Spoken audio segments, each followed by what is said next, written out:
ओम नमः शिवाय। नमः शिवाय। ओम नमः शिवाय। ओम नमः शिवाय। ओम नमः शिवाय। ओम नमः शिवाय। ओम नमः शिवाय। नमः शिवाय। ओम नमः शिवाय। नमः शिवाय। ओम नमः शिवाय। ओम नमः शिवाय। ओम नमः शिवाय। ओम नमः शिवाय। अथ द्वाविंशो अध्यायः। शिव नैवेद्य भक्षण का निर्णय एवं बिल्व पत्र का महात्म्य, यह हम जानेंगे श्री शिव महापुराण में, इस अध्याय में। ऋषय ऊचुः अग्राह्यं शिव नैवेद्यम् इति पूर्वं श्रुतं वचः ब्रूहि तन्निर्णयं बिल्वं माहात्म्यमपि सन्मुने। ऋषि गण बोले कि हे महामुने, हमने पहले सुना है कि भगवान शिव को अर्पित किया गया नैवेद्य अग्राह्य होता है। अतएव नैवेद्य के विषय में निर्णय और बिल्व पत्र का महात्म्य भी कहिए। अग्राह्य होता है ऐसा सुना है। तो इस पर सूत जी कहते हैं कि हे मुनियों, अब आप सब सावधानी से सुने। मैं प्रेम पूर्वक सब कुछ कह रहा हूं। आप लोग शिव व्रत धारण करने वाले हैं, अतः आप लोग धन्य हैं। जो शिव का भक्त, पवित्र, शुद्ध, सद्व्रती तथा दृढ़ निश्चयी है, जो शिव का भक्त, पवित्र, शुद्ध, सद्व्रती तथा दृढ़ निश्चयी है, उसे शिव नैवेद्य अवश्य ग्रहण करना चाहिए और अग्राह्य भावना का त्याग कर देना चाहिए। शिव नैवेद्य को देखने मात्र से ही सभी पाप दूर हो जाते हैं और शिव का नैवेद्य भक्षण करने से तो करोड़ों पुण्य स्वतः आ जाते हैं। हजार यज्ञों की बात कौन कहे, अर्बुद यज्ञ करने से भी वह पुण्य प्राप्त नहीं हो पाता जो शिव नैवेद्य खाने से प्राप्त हो जाता है। शिव का नैवेद्य खाने से तो शिव सायुज्य की प्राप्ति भी हो जाती है। जिस घर में शिव को नैवेद्य लगाया जाता है या अन्यत्र से शिव को अर्पित नैवेद्य प्रसाद रूप में आ जाता है, वह घर पवित्र हो जाता है और वह अन्य को भी पवित्र करने वाला होता है। आए हुए शिव नैवेद्य को प्रसन्नतापूर्वक सिर झुकाकर ग्रहण करके भगवान शिव का स्मरण करते हुए उसे खा लेना चाहिए। आए हुए शिव नैवेद्य को दूसरे समय में ग्रहण करूंगा ऐसी भावना करके जो मनुष्य उसे ग्रहण करने में विलंब करता है, उसे पाप लगता है। जिसमें शिव नैवेद्य ग्रहण करने की इच्छा उत्पन्न नहीं होती, वह महान पापी होता है और निश्चित रूप से नरक को जाता है। हृदय में अवस्थित शिवलिंग और चंद्रकांत मणि से बने हुए शिवलिंग अथवा स्वर्ण या चांदी से बनाए गए शिवलिंग को समर्पित किया गया नैवेद्य शिव की दीक्षा लिए भक्त को खाना ही चाहिए, ऐसा कहा गया है। इतना ही नहीं, शिव दीक्षित भक्त समस्त शिवलिंगों के लिए समर्पित महाप्रसाद रूप शिव नैवेद्य खा सकता है। जिन मनुष्यों ने अन्य देवों की दीक्षा ली है और शिव की भक्ति में वे अनुरक्त रहते हैं, उनके लिए शिव नैवेद्य के भक्षण के विषय में निर्णय को प्रेम पूर्वक आप सब सुने।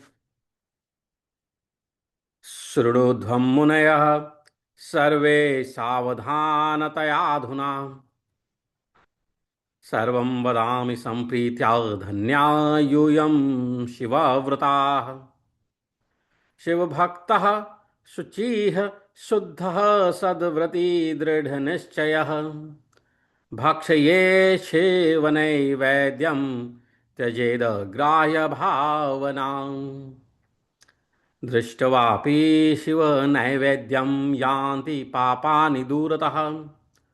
भुक्ते तु शिवनैवेद्ये पुण्यान्यायान्ति कोटिशः। अलम यागसहस्रेण प्लयं यागार्बुदैरपि भक्षिते शिवनैवेद्ये शिवसायुज्यमाप्नुयात्।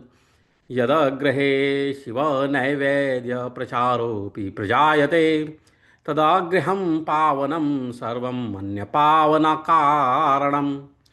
आगतं शिवनैवेद्यं गृहीत्वा शिरसा मुदा भक्षणीयं प्रयत्नेन शिवस्मरणपूर्वकम्। आगतं शिवनैवेद्यं मन्यथा ग्राह्यमित्यपि विलम्बे पापसम्बन्धो भवत्येव हि मानवः। न यस्य शिवनैवेद्ये ग्रहेणेच्छा प्रजायते स पापिष्ठः गरिष्ठः स्यान्नरकं यान्त्यपि ध्रुवम्। हृदये चन्द्रकान्ते च स्वर्णरूप्यादिनिर्मिते शिवदीक्षावता भक्तेनेदं भक्ष्यामिति रीयते। शिवदीक्षान्वितो भक्तो महाप्रसाद संज्ञकं सर्वेषामपि लिङ्गानां नैवेद्यं भक्षयेत् शुभम्। अन्यदीक्षायुजां नृणां शिवभक्तिरतात्मनां शृणुध्वं निर्णयं प्रीत्या शिवनैवेद्यभक्षणे। तो जिन मनुष्यों ने अन्य देवताओं की दीक्षा ली है और शिव की भक्ति में वे अनुरक्त रहते हैं, उनके लिए शिव नैवेद्य के भक्षण के विषय में निर्णय को प्रेम पूर्वक आप सुने। अन्य दीक्षा युजाम नृणाम शिव भक्ति रतात्मनाम शृणुध्वम निर्णयम प्रीत्या शिव नैवेद्य भक्षणे। हे ब्राह्मणों, शालग्राम में उत्पन्न शिवलिंग, रसलिंग, पाषाणलिंग, रजतलिंग, स्वर्णलिंग, देवों और सिद्ध मुनियों के द्वारा प्रतिष्ठित शिवलिंग, केसर के बने हुए लिंग, स्फटिकलिंग, रत्नलिंग और ज्योतिर्लिंग आदि समस्त शिवलिंगों के लिए समर्पित नैवेद्य का भक्षण करना चांद्रायण व्रत के समान फल देने वाला कहा गया है। शालग्राम में उत्पन्न शिवलिंग, रसलिंग, पारदलिंग, पाषाणलिंग, रजतलिंग, स्वर्णलिंग, देवों और सिद्ध मुनियों के द्वारा प्रतिष्ठित शिवलिंग, केसर के बने हुए लिंग, स्फटिकलिंग, रत्नलिंग, ज्योतिर्लिंग आदि समस्त शिवलिंगों के लिए समर्पित नैवेद्य का भक्षण करना चांद्रायण व्रत के समान फल देने वाला कहा गया है। शालग्रामोद्भवे लिंगे रसलिंगे तथा द्विजाः पाषाणे राजते स्वर्णे सुरा सिद्ध प्रतिष्ठिते काश्मीरे स्फटिके रात्ने ज्योतिर्लिंगेषु सर्वशः चांद्रायण समं प्रोक्तम शंभो नैवेद्य भक्षणम। यदि ब्रह्म हत्या करने वाला भी पवित्र होकर शिव का पवित्र निर्माल्य धारण करता है, यदि ब्रह्म हत्या करने वाला भी पवित्र होकर शिव का पवित्र निर्माल्य धारण करता है और उसे खाता है, उसके संपूर्ण पाप शीघ्र ही नष्ट हो जाते हैं। ब्रह्मापि शुचिर्भूत्वा निर्माल्यं यस्तु धारयेत् भक्षयित्वा धृतं तस्य सर्वपापं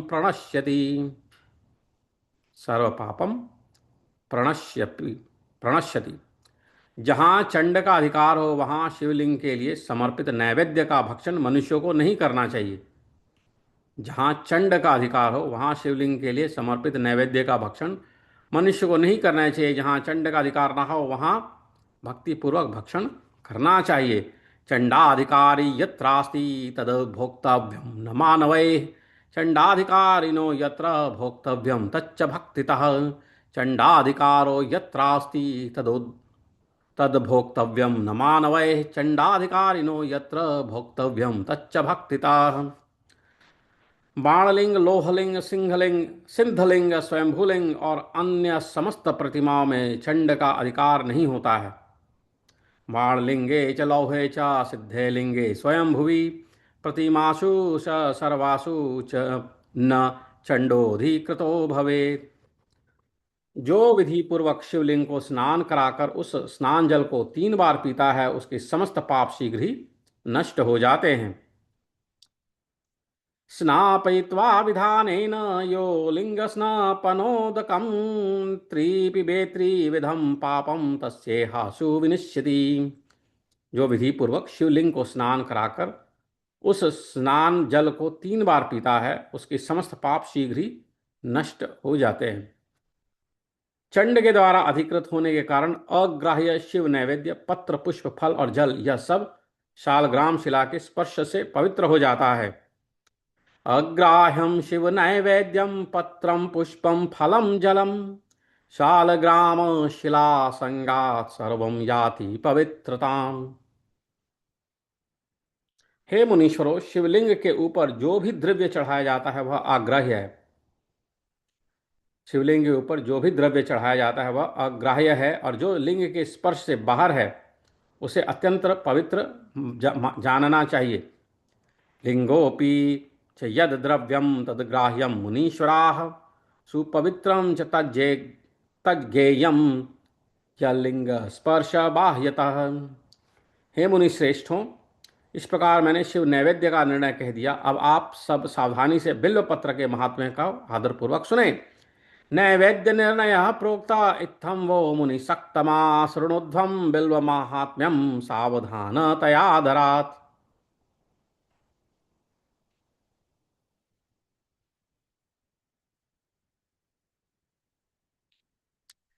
बिल्व वृक्ष तो महादेव स्वरूप है।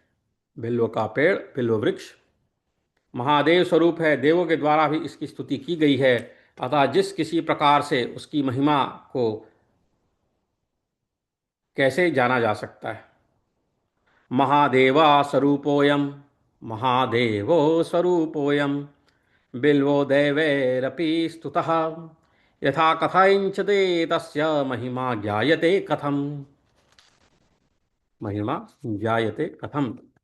संसार में जितने भी प्रसिद्ध तीर्थ हैं वे सब तीर्थ बिल्व के मूल में निवास करते हैं। पुण्य तीर्थानि यावन्ति लोकेषु प्रथितान्यपि तानि सर्वाणि तीर्थानि बिल्वमूले वसन्ति ही। बिल्वमूले वसन्ति। बिल्वमूले महादेवं लिंगरूपिणमव्ययं यः पूजयति पुण्यात्मा स शिवं प्राप्नुयात् ध्रुवम्। जो पुण्यात्मा बिल्व पत्र के बिल्व वृक्ष के मूल में लिंग रूपी अव्यय भगवान महादेव की पूजा करता है वह निश्चित रूप से शिव को प्राप्त कर लेता है। जो प्राणी बिल्व पत्र के मूल में शिव जी के मस्तक पर अभिषेक करता है वह समस्त तीर्थों में स्नान करने का फल प्राप्त कर पृथ्वी पर पवित्र हो जाता है। बिल्व मूले जलैर्यस्तु मूर्धा न भिषिंचति स सर्वतीर्थ स्नात यात्स एव भुवि पावनः। इस बिल्व वृक्ष के मूल में बने हुए उत्तम थाले को जल से परिपूर्ण देखकर भगवान शिव अत्यंत प्रसन्न होते हैं। एतस्य बिल्वमूलस्याथालावालमनुत्तमं जलाकुलं महादेवो दृष्ट्वा तुष्टो भवत्यलम्। जो व्यक्ति गंध पुष्पादि से बिल्व वृक्ष के मूल का पूजन करता है वह शिव लोक को प्राप्त करता है और उसके संतान और सुख की अभिवृद्धि होती है। पूजयेद बिल्वमूलं यो गंध पुष्पादिभिर्नरः शिवलोकमवाप्नोति संततिर्वर्धते सुखम। जो मनुष्य बिल्व पुत्र के जो मनुष्य बिल्व वृक्ष के मूल में आदर पूर्वक दीपमाला का दान करता है वह तत्वज्ञानी संपन्न होकर महादेव के सन्निधि को प्राप्त हो जाता है, उनके सानिध्य को प्राप्त हो जाता है। बिल्व मूले दीपमालां यह कल्पयति सादरं स तत्वज्ञान संपन्नो महेशांतर्गतो भवेत्। जो बिल्व शाखा को हाथ से पकड़कर उसके नव पल्लव को ग्रहण करके बिल्व की पूजा करता है वह समस्त पापों से मुक्त हो जाता है। बिल्व शाखां समादाय हस्तेन नव पल्लवम गृहीत्वा पूजयेत् बिल्वम स च पापैः प्रमुच्यते। जो पुरुष भक्तिपूर्वक बिल्व वृक्ष के नीचे एक शिव भक्त को भोजन कराता है उसे करोड़ों मनुष्यों का भोजन कराने का पुण्य प्राप्त होता है। बिल्वमूले शिवरतं भोजयेद्यस्तु भक्तितः एकं वा कोटि गुणितं तस्य पुण्यं प्रजायते।